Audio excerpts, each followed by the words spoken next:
Senhor Deus Todo-Poderoso, vamos dar início aos nossos estudos a respeito do Evangelho de Jesus, para o que pedimos a assistência e proteção dos vossos bondosos mensageiros e do nosso anjo da guarda, a fim de que nos esclareçam a inteligência e nos deem o discernimento necessário, a nós os encarnados e aos nossos irmãos desencarnados que aqui vieram com a permissão do Pai, para bem compreendermos o que vamos estudar. Rogamos a Jesus, o nosso mestre e guia, seja conosco e presida a nossa reunião. Em nome da irmã veneranda, a protetora desta casa, damos por aberta a reunião de estudos da presente noite. Que assim seja. Inverno. Procura vir antes do inverno. Paulo, 2 Timóteo 4:21. Claro que a análise comum deste versículo revelará a prudente recomendação de Paulo de Tarso para que Timóteo não se arriscasse a viajar na estação de frio forte. Na época recuada da epístola, o inverno não oferecia facilidades à navegação. É possível, porém, avançar mais longe, além da letra e acima do problema circunstancial de lugar e tempo. Mobilizemos nossa interpretação espiritual. Quantas almas apenas se recordam da necessidade do encontro com os emissários do Divino Mestre por ocasião do inverno rigoroso do sofrimento? Quantos se lembram do Salvador somente em hora de neblina espessa, de tempestade ameaçadora, de gelo pesado e compacto sobre o coração? Em momentos assim, o barco da esperança costuma navegar sem rumo ao sabor das ondas revoltas. Os nevoeiros ocultam a meta e tudo. Em torno do viajante da vida tende a desordem ou a desorientação. É indispensável procurar o amigo celeste ou aqueles que já se ligaram definitivamente ao seu amor antes dos períodos angustiosos, para que nos instalemos em refúgios de paz e segurança. A disciplina, em tempo de fartura e liberdade, é distinção nas criaturas que a seguem, mas a contenção que nos é imposta na escassez ou na dificuldade converte-se em martírio. O aprendiz leal do Cristo não deve marchar no mundo ao sabor de caprichos satisfeitos, e sim na pauta da temperança e da compreensão. O inverno é imprescindível e útil, como período de prova benéfica e renovação necessária. Procura, todavia, o encontro de tua experiência com Jesus antes dele.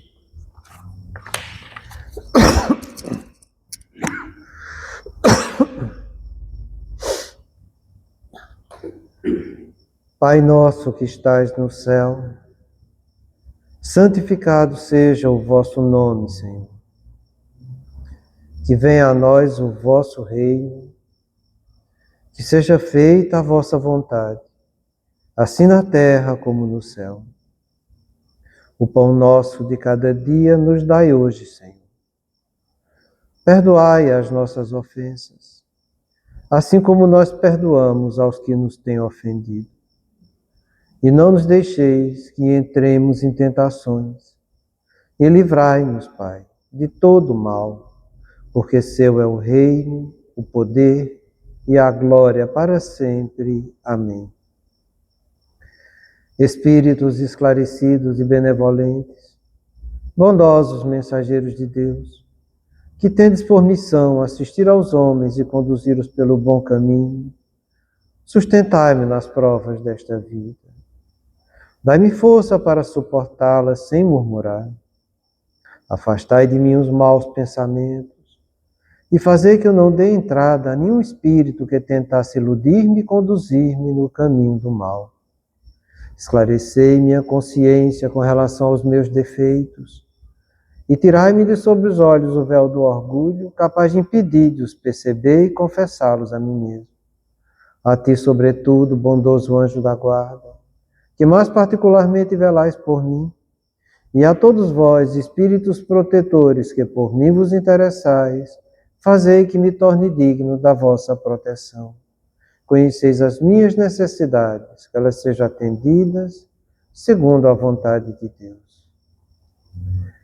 Que a paz que irradia do coração de Jesus e que abrange toda a terra, possa ser assimilada por todos os corações aqui presentes, tanto encarnados como os desencarnados, para que de posse dessa paz possamos compreender as leis que regem o mundo espiritual e ter a sabedoria de praticá-las em nossa vida diária.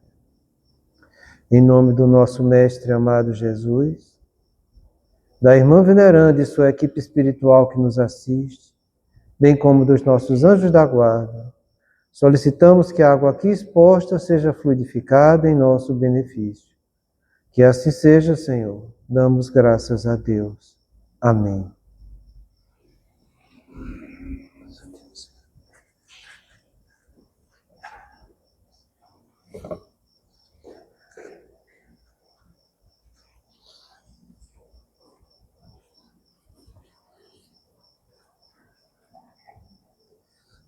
Boa noite a todos.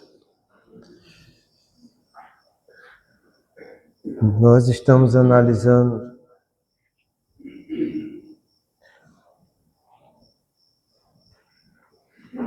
esse trecho do orientador espiritual que diz o seguinte: ainda há muito o que aprender e analisar nos planos sombrios. Porém, com a arguta ciência, observação consciente e amor, esses planos aparentemente insondáveis começam a se desdobrar aos olhos dos espíritas atentos. Nós já estudamos o que significa arguta ciência. Semana passada a gente viu sobre a atenção e eu trouxe para vocês o que a neurociência fala das redes atencionais. Redes atencionais, que são redes neuronais que existem no cérebro de cada um de nós e que a gente desenvolve essas redes através da motivação e do esforço. Sem motivação e sem esforço, você não vai fazer nada na sua vida. Se você quer construir alguma coisa, seja lá o que for, você tem que ter motivação e você tem que ter o esforço. Você tem que ter um motivo para ir em busca disso. E esse motivo a gente traz do mundo espiritual, quando a gente assume o nosso plano existencial. Plano existencial esse que é formado pelo nosso propósito existencial, daquilo que a gente precisa melhorar em nosso espírito, em nossa individualidade, junto com o programa feito pela espiritualidade, que é de acordo com a capacidade e pela misericórdia divina que cada um de nós temos de realizar. Então, o nosso programa, nosso propósito, que forma o nosso plano existencial, eu quero que você entenda, é o motivo que o Espírito tem quando ele encarna, para fazer coisas melhores, para corrigir seus vícios, seus defeitos. E o motivo que a gente vai ter para essa motivação se resume em 3 coisas que vocês já estão cansados de saber, que chama de prova, expiação e de missão. Todos nós trazemos do nosso mundo espiritual as provas, expiações e missões que foram trabalhadas por nós mesmos para que a gente se desenvolva e melhore nosso patrimônio intelecto-moral. Então, a nossa motivação espiritual é essa. E você só vai descobrir essa motivação espiritual se você for uma pessoa atenta, quer dizer, um espírito já atento. Ele vai, através do bom senso e da prudência, ir em busca daquilo que vem intuitivamente dele. Porque ele já traz a intuição de todo o programa existencial dele. De todo o propósito que ele tem. Intuitivamente ele é chamado, ele sente a força dentro dele, ele sente a motivação, ele sente esse combustível que impulsiona ele para vencer provas, expiações e missões. E não é só ter a motivação, ele tem que transformar isso em esforço. Ele tem que aplicar energia física e mental em cima dessa motivação, através do trabalho duro, de dedicação e de perseverança. Isso serve para qualquer um de nós, porque cada um sabe das suas provas, das suas expiações e de suas missões. Cada um sabe. Não depende da gente ficar olhando para a vida do outro. Porque do outro eu só conheço a aparência. Cada um é que conhece a sua essência. E cada um conhecendo a sua essência vai saber o que está motivando ele aqui na Terra e o esforço que ele deve fazer para ir em busca de satisfazer essa motivação. Caso contrário, você não vai montar em seu cérebro essas novas redes neuronais que vão traduzir o teu esforço para aprender alguma coisa. E quando você consegue montar redes neuronais em busca daquilo que você está trabalhando, que vai vencer uma provação, que vai vencer uma expiação, ou que vai ampliar a sua missão, se você faz isso, você está incrementando ao seu patrimônio. Se você não faz isso, paciência. Você pode estar passando pela provação, você pode estar passando pela expiação, pode estar passando pela missão, mas você não vai estar aprendendo. E a gente precisa aprender. E para aprender, vocês já sabem, que eu já falei várias vezes, é conhecimento informativo, conhecimento reflexivo, concordância consciente do conhecimento, para que a sua vontade, pelo seu esforço, coloque-se em prática. Se você não faz essas 4 fases, você também não está aprendendo. Então, quanto mais você se esforça, o lucro é seu. O lucro é só seu e de mais ninguém. Então, se você tenta, aqui na Terra, burlar ou facilitar alguma coisa daquilo que você sente motivação, você não vai estar aprendendo. Você está tendo um impulso íntimo seu, dizendo, é por aqui o caminho. Mas em vez de você usar o esforço para atingir essa meta, você usa de subterfúgios. Vai atrás de privilégios, vai atrás de situações que vão facilitar para que você não gaste muito energia, para que você não tenha muito trabalho duro, para que você não precise ter muita dedicação, para que você não precise ter persistência para atingir a meta. Se você usa desses artefatos, indo atrás de facilidades, você está recusando a prova, você está recusando a expiação, você está recusando melhorar a sua capacidade de desenvolver missões com aquilo que você já sabe fazer. E isso serve para tudo. Serve para você, com você mesmo, nos propósitos que você quer, na sua profissão, no seu desempenho. Serve de você para com a sua família, serve de você para com o seu cônjuge, para tudo. Porque toda vez que eu estou passando por prova, expiação e missão, seja comigo, na família, no cônjuge ou no meio socioeconômico, são situações que a vida está dizendo, aprenda alguma coisa. Então, quando você estiver em situações e que você esteja passando por expiação, entenda, expiação é igual a dor. É passar por dor moral e física para que você extraia a pureza. Se você passa pela dor, seja moral ou física, e não estiver extraindo a pureza, você não está expiando.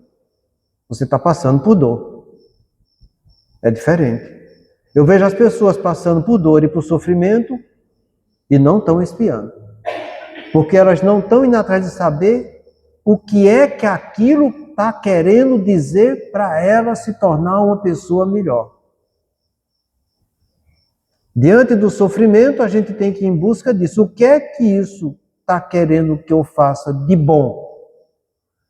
Porque a dor, para nós que estamos expiando na carne, é a motivação que o Espírito está tendo para que ele entenda que ele errou ontem e precisa acertar hoje.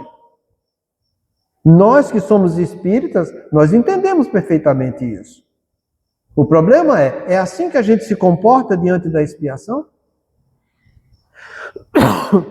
Porque se você não tem essa visão de querer saber o que você precisa fazer de bom e de certo, em cima daquilo que está te gerando dor e sofrimento, você não vai estar trabalhando redes neuronais que vão te tirar da prisão expiatória para a liberdade evolutiva do teu espírito. Daí a gente entender melhor o que é que significa essas redes neuronais. Serve para tudo na nossa vida. As redes neuronais nossas são peculiares àquilo que eu vim fazer aqui na Terra.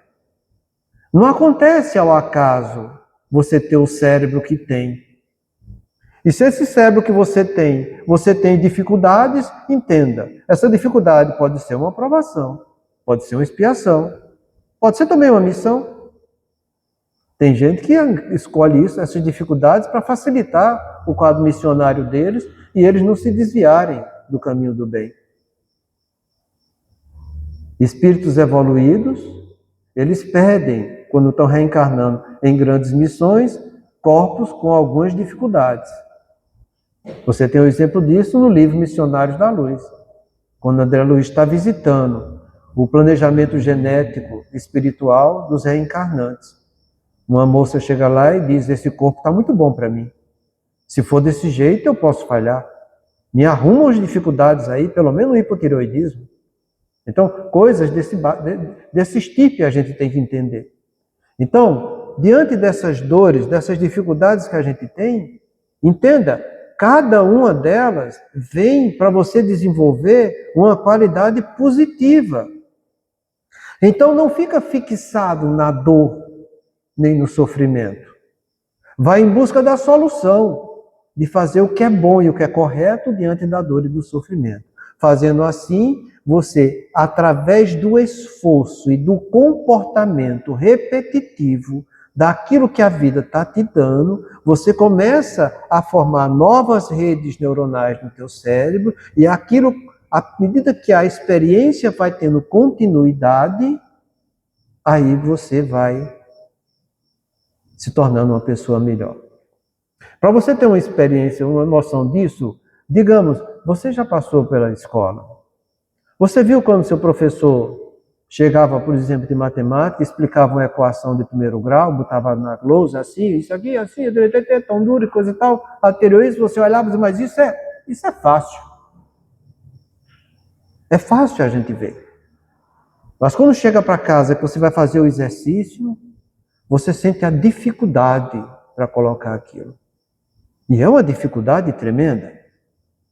É aí que eu quero que você entenda essas fases da aprendizagem. Conhecimento informativo é facinho de você ver. Está ali escrito, está explicado, aqui está mastigada a coisa, está entendendo tudo. É fácil. Reflete isso em você. Vai lá fazer sozinho. Vê se você já tem domínio do assunto.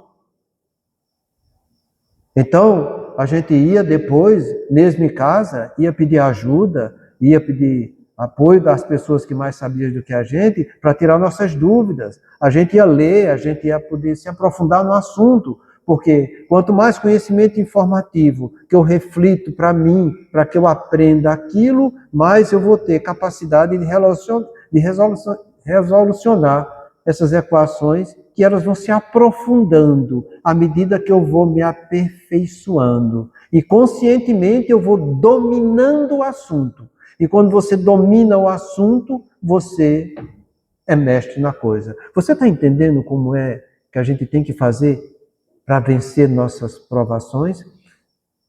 Para expiações a coisa fica mais complicada. Porque na expiação eu já aprendi errado. Eu já sei fazer errado. Eu vou ter que parar de fazer errado para aprender a fazer certo. Na aprovação eu não aprendi nada. Eu vou começar a aprender e posso começar a aprender a fazer certo. Eu não tenho que vencer nenhuma dificuldade porque eu não tenho erro naquilo ali. Então, eu vou ter que ter a autodisciplina diante da expiação, que é ter o autocontrole das redes neuronais que eu já tenho, que eu fiz errado, para que eu não execute essas redes neuronais fazendo errado novamente. E eu parando essas redes neuronais equivocadas, eu comece a fazer o que é certo para substituir aquela rede equivocada por uma rede correta. Está entendendo a dificuldade do que é você passar por uma expiação? Então não pensa você que você quando está expiando vai fazer uma coisinha certa em cima daquilo e já vai estar tudo bem. Não está. Você não fez nada quase. Para que você aprenda, é preciso que a experiência seja repetida, repetida, repetida, repetida N vezes. Até você substituir uma rede neuronal equivocada por uma rede neuronal produtiva e edificante na tua vida. Isso serve para tudo. E por que eu estou falando isso tudo? Porque você vai dizer, puxa, esse negócio de rede atencional, eu ter alerta, ter seletividade e vigilância contínua, eu não vou dar conta. Diga-se você, de passagem, quando você está pegando um livro que é complicado, que tem uma linguagem rebuscada, por exemplo, Divaldo, que tem uma linguagem mais rebuscada ainda. E você vai ler aquele livro, você vai ter que interpretar aquilo, porque você vai ter que falar daquele livro, daquele assunto, para alguém. Aí você pega o danado do livro, vai ler a primeira palavra, lê aquilo ali, e quando diz, o que é que eu vou falar disso? E você vê que você não entendeu a coisa direito. Aí você lê a segunda vez. E depois você não consegue manter a atenção, você não consegue ficar alerta, você não consegue ser seletivo, você não consegue ter vigilância contínua em cima daquilo. E sabe por que é que você não consegue? É porque ou você não fez isso ainda ou você fez errado. Se você não fez ainda e você está começando a fazer pela primeira vez, você não vai ter muita dificuldade. Porque é algo que você está aprendendo. Então você vai lendo o livro e à medida que você começa a ler, aquilo vai deslanchar com mais facilidade. Mas quando você usou mal sua rede atencional para não fazer o que era certo, complicou sua vida. Porque você vai ter que reformular essa rede. Você vai ter que refazer aquilo que você mesmo danificou. É o que a gente fala muito dessa rede de modo padrão, que é outra rede que a gente já viu aqui nos nossos estudos. Então você precisa começar a ter mais trabalho duro, dedicação e persistência naquilo que você está lendo, se você quiser aprender. Você vai ter que trazer aquele conteúdo que você leu para a sua vida íntima. O que é que isso está servindo para mim? Onde é que isso bate no meu coração? O que é que isso diz para a minha razão? O que é que isso está acrescentando em minhas crenças? Porque para aprender, eu tenho que abrir um gap nas minhas crenças para que algo novo penetre. Senão você não aprende. Você lê, entende, mas não reflete em você. É assim que a gente tem que fazer. Porque, embora essas dificuldades todas eu esteja falando para vocês, e eu sei que vocês têm, eu também tenho as minhas. Ué. Se você não tiver trabalho duro, dedicação e com perseverança, você não vai vencer nada. Entende? E eu falo para vocês, a coisa que mais reflete em nós, a nossa capacidade de vencer essas dificuldades é uma palavra chamada paciência. Se você é uma pessoa que sabe trabalhar essa palavra paciência, você vai vencer as dificuldades. Se você não sabe trabalhar essa palavra paciência e fica se irritando com qualquer coisinha, se estribuchando, dando chilique, paciência. Você não vai aprender e não vai aprender mesmo, tá entendendo? Porque a pessoa, quando quer aprender, ela quer aprender em tudo aquilo que a vida oferece. Porque ela sabe que está passando por provas, expiações e missões, que são motivações para ela usar o esforço dela na aprendizagem em relação a ela, com seus anseios pessoais, em relação ao seu cônjuge, em relação à família, a pais, a filhos, a netos e assim por diante, tá entendendo? Se você não disse que não tem paciência com fulano, com ciclano, com beltrano, é porque você não tem paciência também nas outras áreas que você está envolvido. Porque quem quer ser bom, vai procurar ser bom em tudo. Ele não vai querer ser só bom com o seu cônjuge. Ele não vai querer ser só bom na sua profissão. Isso é hipocrisia. A alma, quando decide ser boa, ela enfrenta tudo fazendo o bem. Então não vem com desculpa. Porque se você for atrás de desculpa, você está vendo que não vai dar certo. E se não dá certo com isso tudo que a gente está explicando, também não vai dar certo com o que Jesus pediu e orientou para a gente, que vai ser o assunto que a gente vai iniciar agora, em que ele diz o seguinte, o Alírio comenta, é preciso ter vigilância ampla para poder observar esses planos das sombras. Só assim teremos olhos para ver. E eu vou repetir. É preciso ter vigilância ampla. Ampla. Ampla quer dizer em tudo.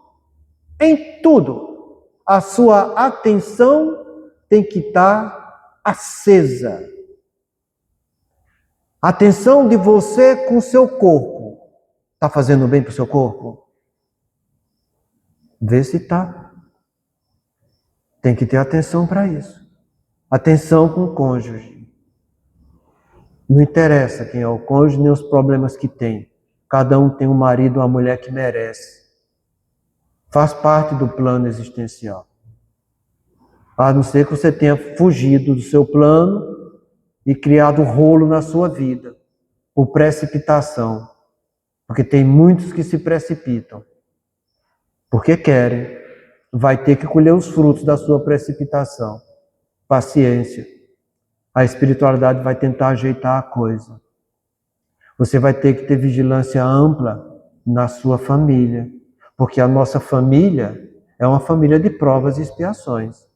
Então eu vou ter lá naquela minha família afetos e desafetos. E diante do afeto e dos desafetos, eu tenho que trabalhar só uma coisa, chamada de amor. Eu tenho que aprender a amar os meus desafetos.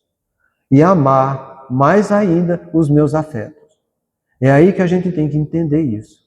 Então eu tenho que ter vigilância plena no meio socioeconômico que eu estou inserido, com a profissão que eu tenho, com as pessoas que eu convivo. Porque se você não tiver, entenda, eu já falei para vocês, existem 3 meios da espiritualidade entrar em contato conosco. Pensamento intuitivo, através do sono e através de terceiros. Pensamento intuitivo é isso, você ser vigilante com você mesmo. Saber os pensamentos que te chegam. Saber analisar o quilate de cada um. E cada pensamento negativo, você dizer não. Posso até gostar desse pensamento, mas é ruim. Então eu não quero mais isso na minha vida. Eu quero um pensamento melhor. E assim começa você ser bom com você mesmo, né? Então, serve para tudo. Porque se você controla os pensamentos intuitivos, se você sabe educar seus sonhos e saber se comportar diante deles, e saber se preparar para dormir, porque o sono que a gente tem, para falar a verdade, ele é a continuação daquilo que eu fiz durante o dia. Nosso amigo Calderaro, no livro O Céu é entre o céu, Evolução entre o céu e a terra. Entre o céu e a terra, que é um livro fantástico, que fala só da atividade cerebral. Ele dá uma mensagem por Kardec, por Chico, que está num livro chamado Instruções Psicofônicas, falando só sobre o sono. É uma mensagem lindíssima. Eu já trouxe para vocês aqui quando a gente frequentava outra casa. Mas se alguém quiser, eu posso trazer de novo. E ele explica os 3 passos básicos de como você deve se comportar durante o dia para ter um sono de qualidade. Olha, 40% da população do mundo padece de algum transtorno de sono. Eu estou falando da população do mundo, de mais de 8 bilhões de pessoas. As indústrias farmacêuticas investem bilhões e bilhões de dólares para encontrar uma medicação ideal que traga um sono confortável para pessoas que têm seus distúrbios das parassonias. Isso quer dizer que tem no mínimo, eu estou falando de 40% da população do mundo. Entende? Eu ainda não botei aqui os ansiosos, os depressivos, os estressados, essas coisas todas, tá? Estou falando de distúrbio de sono, que não sabem viver durante o dia para ter um bom sono de qualidade à noite. A gente precisa ter domínio sobre isso. E você pode conseguir, não é difícil. Vá ler essas instruções de Calderaro que você consegue. Mas, através de terceiros, essa é a maior e grande influência que a gente tem. E que você não tem como se livrar. Porque ela acontece dentro da tua casa, que tua casa é uma casa de provas e de expiações. Ela vai acontecer com aquele que dorme contigo, porque teu casamento é de provas e de expiações. Ela vai acontecer no teu trabalho, que também você vai ter provas e expiações. E eu quero que você entenda isso, porque a espiritualidade das sombras, ela sabe usar nossos pontos vulneráveis. Cada um de nós aqui, nessas 4 áreas de expiações, temos uma delas que é prioritária em nossa vida. Tem uma que vai ser a pedra dentro do sapato. Se vai ser você com seu corpo, não sei. Mas pode ser você com seu cônjuge. Pode ser você com seus filhos ou com seus pais. Pode ser você no meio socioeconômico que você esteja inserido. Então, eles sabem captar as nossas fragilidades. E sabem fazer com que cheguem estímulos através de terceiros para que você seja comprometido àquilo onde você tem mais essa vulnerabilidade. Então, quando ele fala aqui, é preciso ter vigilância ampla. É ampla mesmo. Senão você não vai para frente. Quantas vezes, e veja as dificuldades que você tem para frequentar as reuniões. Veja, muitas vezes, principalmente no começo, quando a gente está iniciando a nossa carreira dentro da casa espírita. Veja você que tem trabalho mais sério dentro da casa espírita e que precisa frequentar, e que precisa trabalhar, e que precisa desenvolver muitas vezes aquele quadro mediúnico que faz parte de você, e que muitas vezes você se entrega fugindo desse compromisso em virtude de influências de terceiros, ou de interesses seus do ponto de vista humano.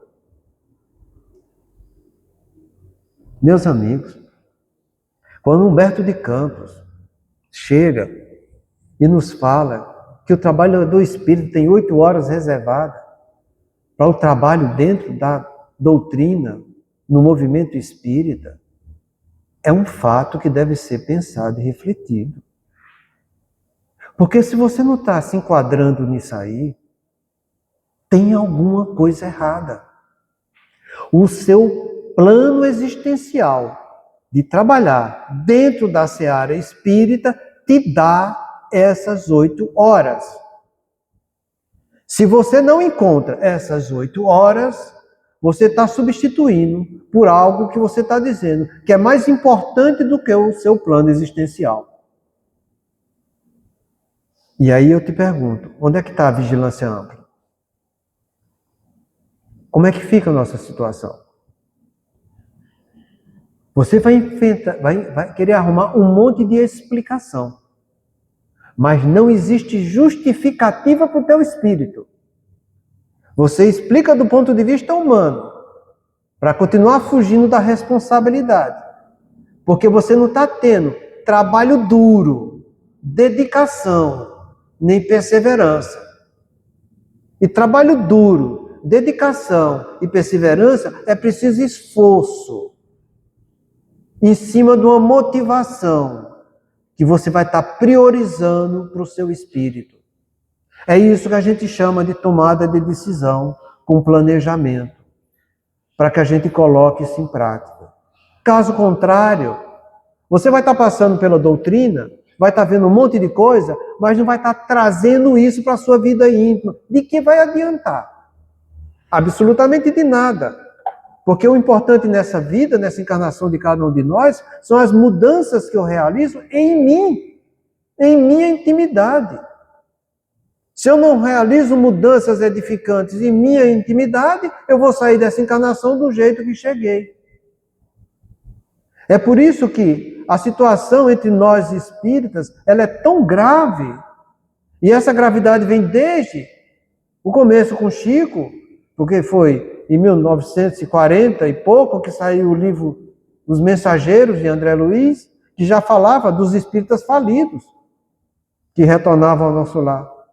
Vem Divaldo com Manuel Filomeno de Miranda, falando em Trilhas da Obsessão, Tormentos da Obsessão, o lar que Eurípides Bassanufo criou para cuidar exclusivamente dos espíritas falidos. Coisa que a gente já estudou e já está perto de terminar aqui nos estudos de quinta-feira.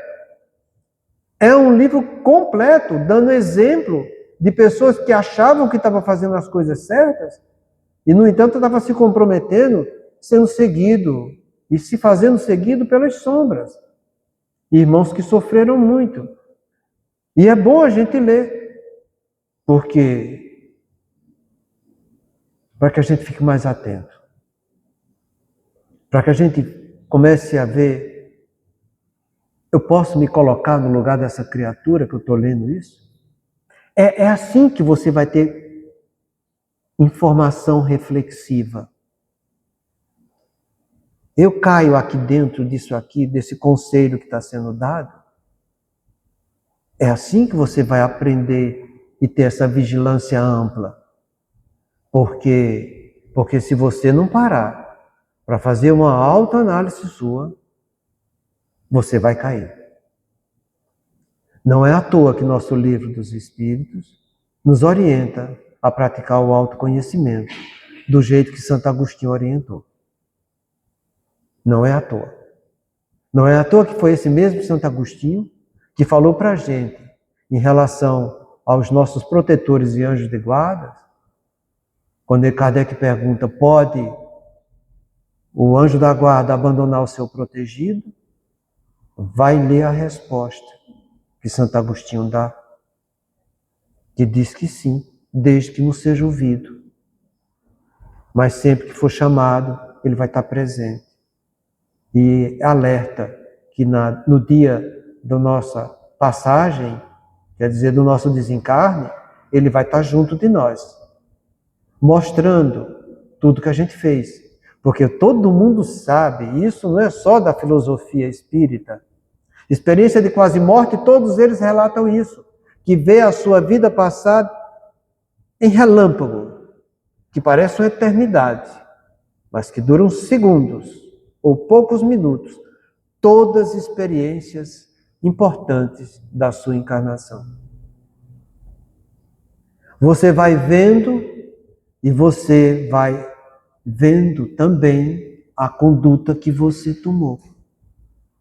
E a tua consciência espírita, divina, que começa a desabrochar, se libertando da carne, ela vai te mostrando o que é certo e o que é errado. Porque você sabia, antes de encarnar, qual era a conduta certa que você deveria tomar. Isso estava latente em tua consciência, que você precisaria ter tornado patente e ter colocado isso em prática. E Santo Agostinho fala para nós, nesse dia, nós estaremos lá lhe mostrando. Nós avisamos que você deveria ter feito assim, mas você fez assado. Você foi alertado em tais e tais situações que deveria ter tido cuidado. agido da maneira correta, mas você escolheu o caminho da preguiça, da indolência, fez errado. São essas coisas que a gente precisa entender, para que você tenha essa vigilância ampla. Entenda, sinta, veja o que é que te espera no mundo espiritual. Você é espírita e sabe melhor do que ninguém de qualquer outra religião que tem aí fora. Pois traz isso para a tua vida. Quando a gente fala aqui, e está lá no nosso Evangelho, Bem-aventurados aflitos, causas reais da nossa infelicidade, em que ele explica que as condutas que a gente deve escolher aqui na Terra deve se basear nas consequências do que vai acontecer quando chegarmos no mundo espiritual. Se você fizer desse jeito, você vai ficar bem na fita. Antes de falar mal, antes de tomar decisão, antes de brigar, execrar, abandonar, pergunta para o teu espírito: se eu fizer isso, o que é que vai acontecer no mundo espiritual quando eu lá chegar? Pergunta. Não deixe a carne tomar conta de você, porque teu espírito está pronto. Então a gente precisa ter essa vigilância íntima. A gente precisa desenvolver essa rede atencional. Isso depende do trabalho individual de cada criatura, não depende dos outros, de jeito nenhum. É por isso que Jesus falou para a gente, que eu trouxe aqui, está em São Marcos, está em São Mateus: vigiai e orai, para que não entreis em tentação. O espírito, na verdade, está pronto, mas a carne é fraca. Então, se eu sei que a carne é fraca, e a minha tendência é ficar fixado na carne, se eu sei que o espírito está pronto, mas eu ainda não tenho muita predileção pelo lado espiritual, pois que eu pergunte para mim: se eu fizer isso com meu filho, o que é que vai acontecer comigo quando eu chegar no mundo espiritual? Se eu fizer assim com a minha esposa, o que é que vai acontecer comigo quando eu chegar no mundo espiritual? Se eu fizer assim dentro do movimento espírita, o que é que vai acontecer comigo quando chegar no mundo espiritual? Se eu continuar sendo relapso, procrastinando as coisas, sendo indolente, sendo preguiçoso, porque entenda uma coisa: a primeira porta que se abre para a nossa perdição chama-se de preguiça moral. Por isso que a palavra paciência, diante das dificuldades da vida, ela tem que estar reforçada pela palavra coragem. Quem tem coragem não vai ter preguiça. Quem tem preguiça está tendo falta de coragem. Então a preguiça moral é você fugir dos deveres que você sabe que precisa praticar. E está gravado no teu espírito, porque teu espírito está pronto, mas a carne é fraca. É você fugir, não cumprindo a conduta que precisaria ter diante dos compromissos assumidos, não só dentro da casa espírita, mas fora também, mas principalmente aqui. Porque aqui é um dos pontos que a gente encontra, raros, que você vai ter dedicação mais exclusiva para o que é espiritual. Fora disso aqui, que é 1, 2, 3 reuniões por semana, você tem o resto da semana inteirinha, onde a carne é fraca e vai estar mergulhando na fraqueza da carne e se deliciando com isso. Então que você vem aqui, pelo menos com a disposição de esquecer lá fora o que é da carne, para se dedicar um pouco aqui com o que é do espírito. Senão, não vai dar certo a coisa. Então Jesus pede também essa vigilância para tudo. Ele não excluiu nada. Vigiai e orai para que não entreis em tentação. Tentação são desejos veementes. Desejo, você já lembra, porque eu já falei muito do sistema de recompensa. Desejo envolve o homem diante da materialidade da vida, em que ele tem os desejos que o homem tem, com as motivações que vão surgir desses desejos, para que ele realize e coloque em prática, e tendo esse desejo realizado, ele sinta o prazer. Esse é o sistema de recompensa humano, que a gente chama sistema da satisfação externa. São os prazeres que vêm de fora para dentro. É para isso que a gente luta o mundo aí fora, no nosso dia a dia. E em busca de ter, possuir, para conquistar e realizar prazeres. Desejo, motivação e prazer. E enquanto você não tem, você sente a falta, o vazio e a dor. Porque o desejo é a falta daquilo que eu não tenho. E a maioria das pessoas vivem essa vida indo em busca do seu desejo, sendo escravo de suas emoções. Enquanto o Espírito está aqui para trabalhar a satisfação interna da alma. É trabalhar questões existenciais da sua essência. Quando ele realiza isso, ele sente a satisfação interna, que se chama de plenitude, ou vulgarmente chamada de felicidade. Então, quando você pergunta para você mesmo, se eu fizer assim, o que é que vai acontecer comigo no mundo espiritual? Você está chamando para que você trabalhe aquilo que vai te trazer satisfação interna, que vai te trazer plenitude e felicidade. E quando você vai em busca disso, você tem a resposta, porque são deveres que você precisa colocar em prática. Então, o que é que eu devo fazer diante dessa situação? Eu devo faltar à casa espírita para ficar fazendo outras coisas que vai dar satisfação externa, ou eu devo trabalhar a minha satisfação interna? Você escolhe. Você escolhe. Mas cada um vai provar da sua escolha. É aí que está o problema. É saber que vai receber as consequências de suas atitudes. Então, quando Jesus pede para a gente vigiar e orar para não entrar em tentação, ele diz que a gente tem que ser moderado em nossos desejos. Tentação são desejos exagerados, são abusos. Vigia e ora para que você não caia na tentação. Isso serve para tudo. Se é para comer, come para ter o corpo saudável e não para ficar obeso. Porque aí você já se corrompeu no seu sistema de satisfação externa. E tem mais. O cérebro da gente, que traduz para nós o espírito, eu falo o cérebro porque a neurociência diz isso.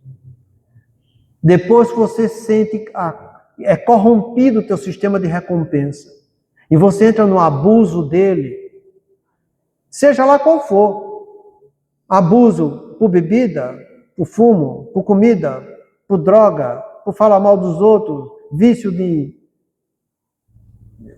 rede social, seja lá qual for, se você descompensa isso, quando você corrige um vício,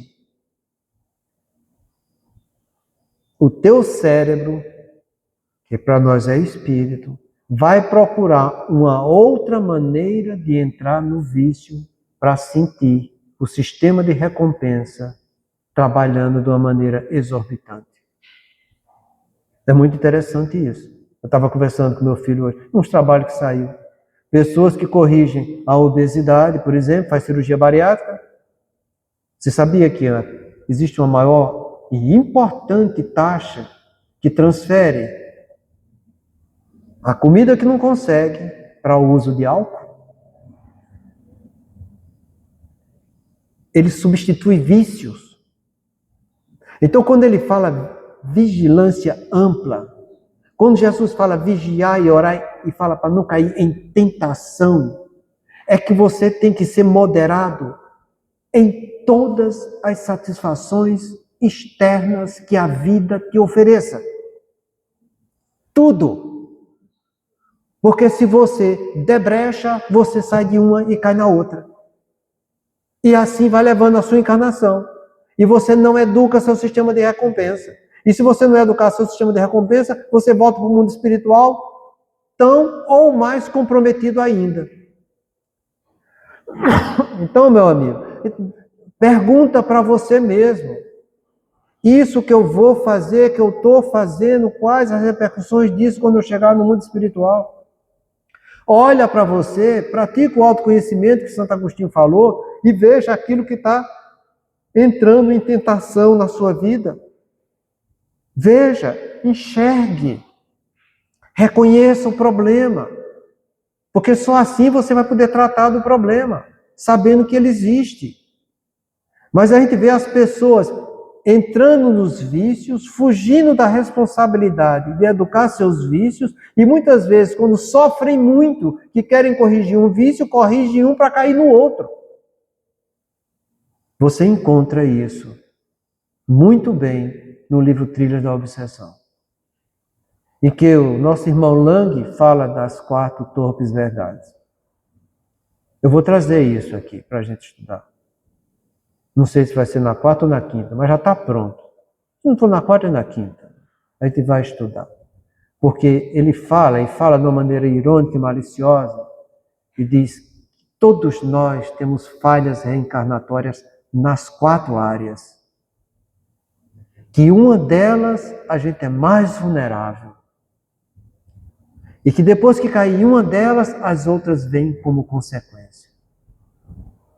Gente, eu estou falando das sombras que montou essa estrutura para nos desviar do caminho do bem. Eles sabem que nós somos assim. Eles usam isso nos 4 cantos do mundo para que as pessoas saiam do seu plano existencial. Que você seja vigilante. Que você tenha essa observação atenta. Porque é isso que Jesus pede para nós. Mas para nós que somos espíritas, para nós que acreditamos em Jesus, não se resume só em você vigiar. Porque se você vigia, você vai enxergar. E enxergar, você vai ver sua vulnerabilidade. Jesus pede para que você vá em busca daquilo que te fortalece na tua vulnerabilidade. Ora, vigiai e orai. Você precisa de ajuda. Sem ajuda externa você não vai vencer.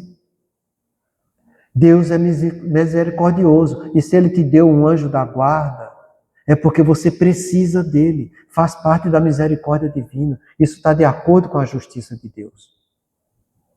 Então não é só vigiar. Não é só observação atenta. É você orar para que você não caia nas tentações da vida. Mas isso vai ficar para a semana que vem. Muita paz a todos. Chegou o nosso horário, façamos a nossa prece.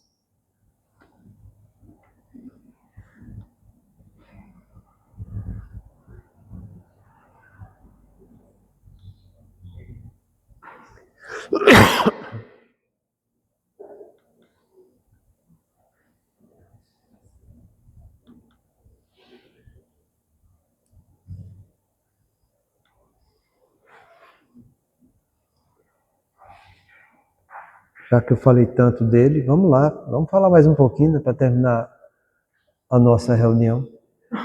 Examina teu desejo.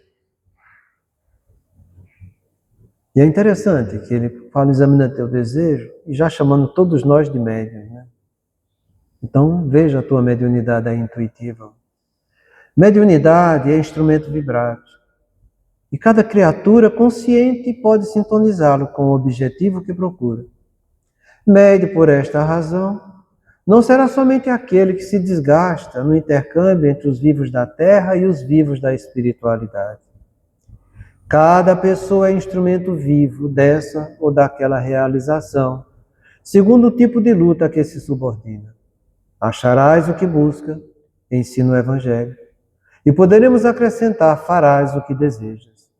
Assim sendo, se te relegas à maledicência, em breve te constituirás em veículo dos gênios infelizes que se dedicam à injúria e à crueldade.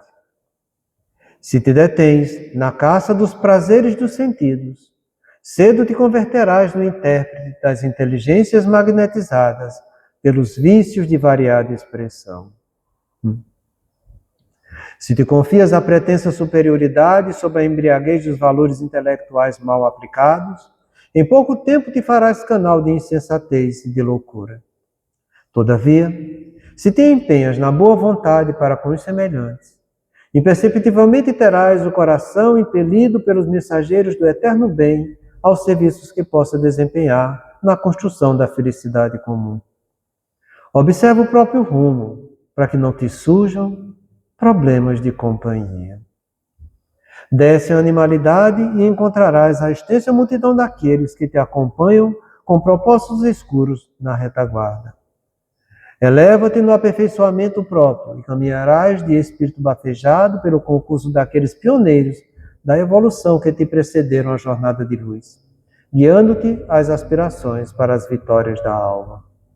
Examina os teus desejos e vigia os próprios pensamentos, porque onde situares o coração, aí a vida te aguardará com as asas do bem ou com as algemas do mal. Muita paz a todos.